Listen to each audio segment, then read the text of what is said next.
Yes, hello traders. It has been a pleasure to meet you again. Actually, tunaendelea na kile tulichokuwa tumepresent for the last. Yes, I remember tulishia somewhere on this slide, and actually to this place. At this point, I guess.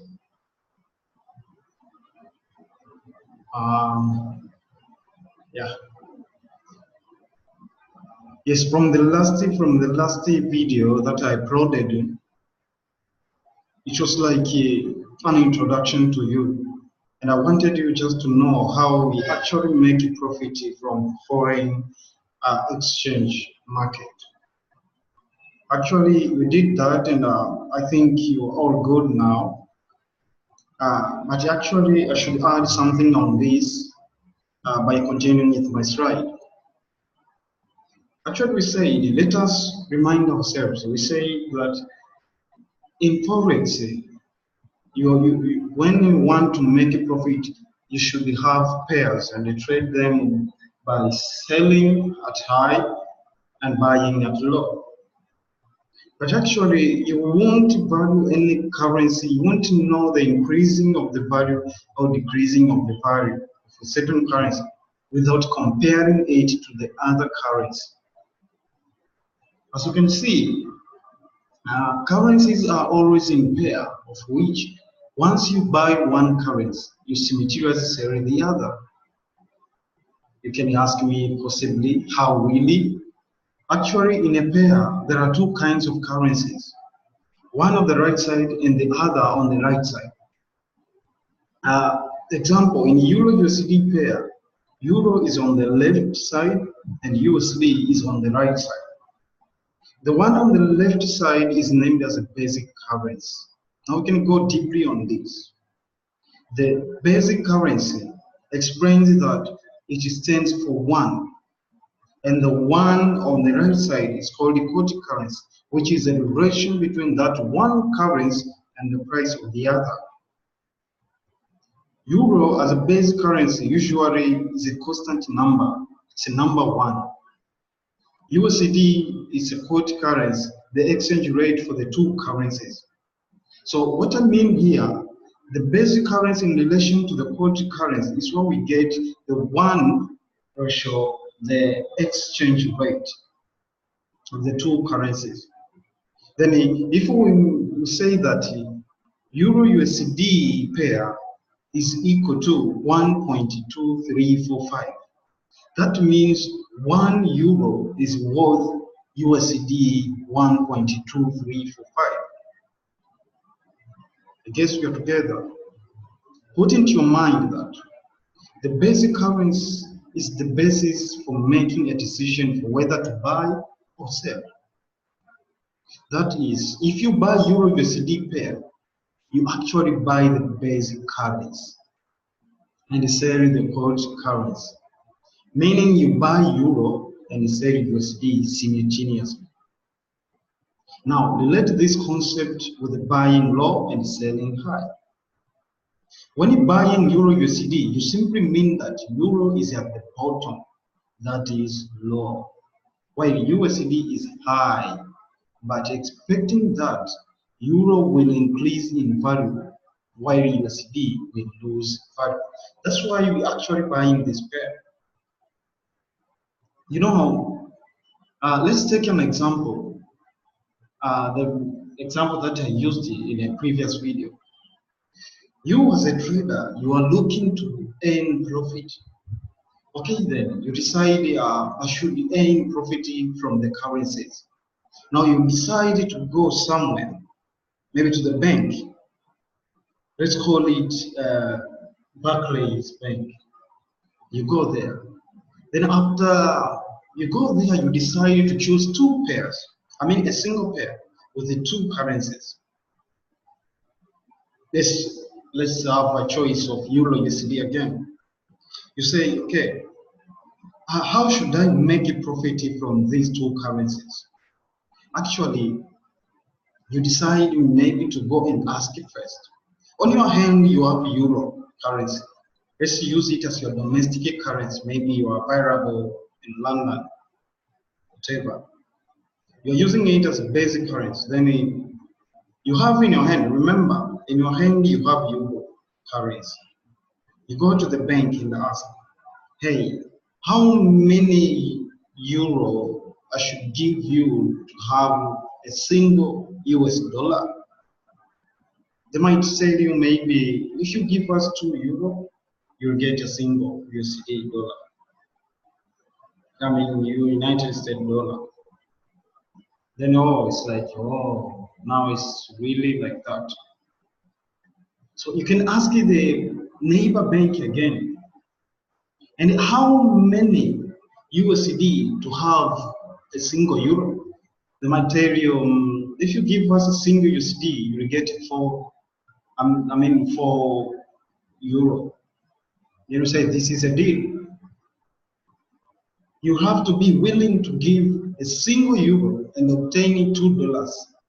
When you can go to the neighbor bank and give those €2 and obtain $2 and obtain €8. It sounds quite right.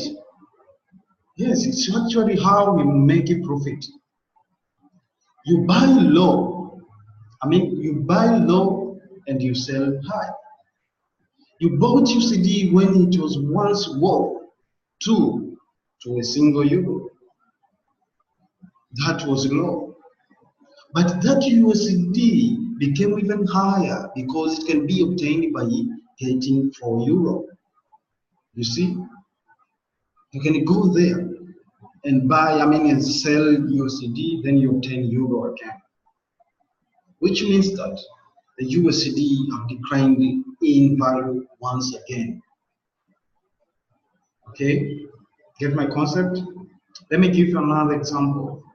You go to the bank, CRB bank maybe, you ask for how many Tanzanian shillings to get a single US dollar, and they tell you it was 2,000 Tanzanian shillings to get $1. They actually say, yes, let me ask the fellow bank. You ask them and they say, okay, once you give us a single dollar, we'll give you 4,000 Tanzanian shillings. Then you would later sell your Tanzanian shilling to obtain a single dollar, 2,000 shillings to obtain a single dollar. Then you take that single dollar and exchange it to the fellow bank and obtain 4,000 Tanzanian shillings. That will be double profit. Got my concept? Thank you. Therefore, by knowing that as a trader, you decided to buy a euro and hold it as long as it will increase in value, then you can be able to exchange with a lot of USD rather than holding USD while it will lose value.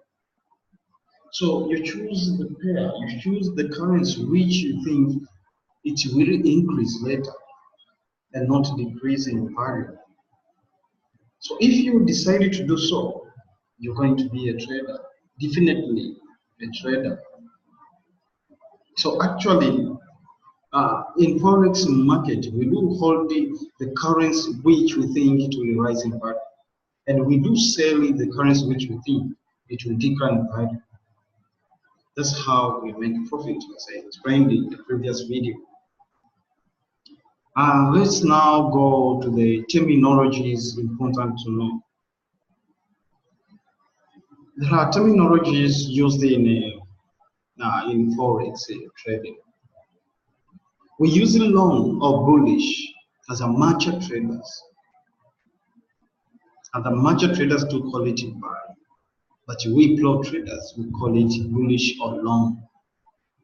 That's how the terminologies tended to change when you become a pro trader.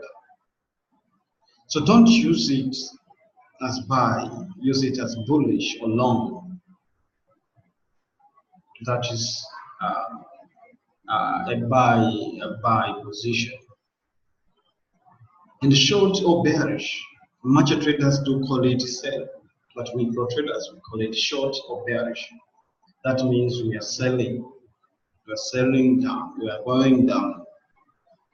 And another terminology is peak. In a long term, we call it price interest point. This is the very small price movement observed in a currency. It can be the fourth or the third, or whatever decimal number depending on the quote value. Example, USD was this one. And actually, the PIP is this, the lasting number on the price. If USD moves from 1.4022 to 1.14023, that is one PIP increase.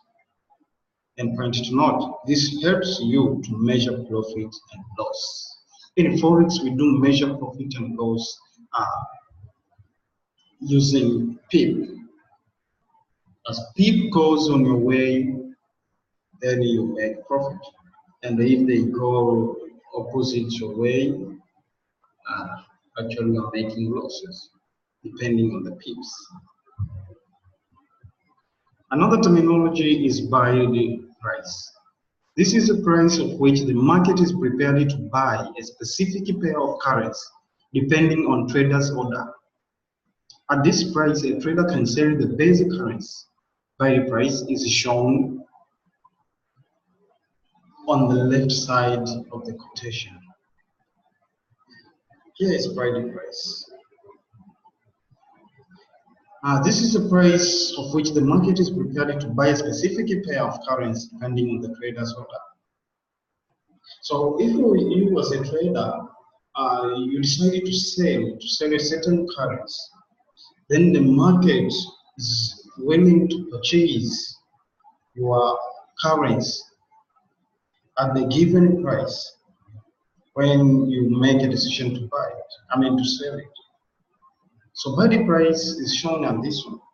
If you decided to sell the currency, the Euro USD pair, then the market is willing to purchase that order because you are selling to the market to purchase that order at this price. I guess now you see. This is another terminology. But you can have asking price too. We do have asking price too in our metaphor.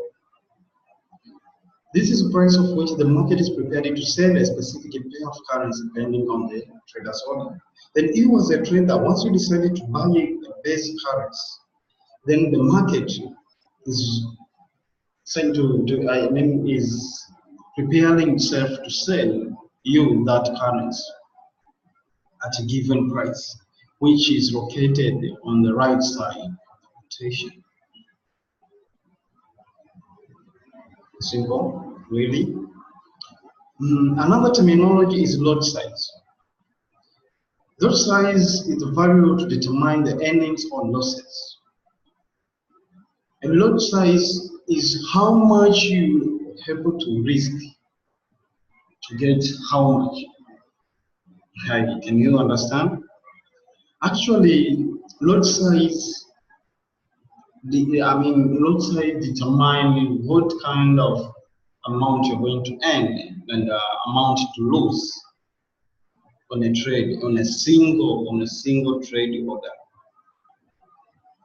Lot can be standard lot size, of which is 1.00, which worth $10.